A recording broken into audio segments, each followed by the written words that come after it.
وقدمت الطبق للعجوز قائلة: هذه ضيافة من المطعم.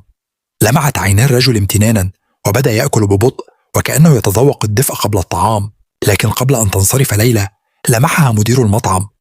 اقترب غاضبا وهمس بحدة. حاولت ليلى أن تشرح الموقف وقلبها يخفق خوفا. وفجأة وصل صاحب المطعم، فحكت ليلى القصة بصوت مرتبك بما فعلت. ابتسم وقال: ما فعلته لا يخالف القوانين، بل يصنع سمعة المكان. ثم أعلن أمام الجميع أنه سيكافئ ليلى على إنسانيتها، وأن المطعم سيخصص وجبة يومية مجانية لمن يحتاج.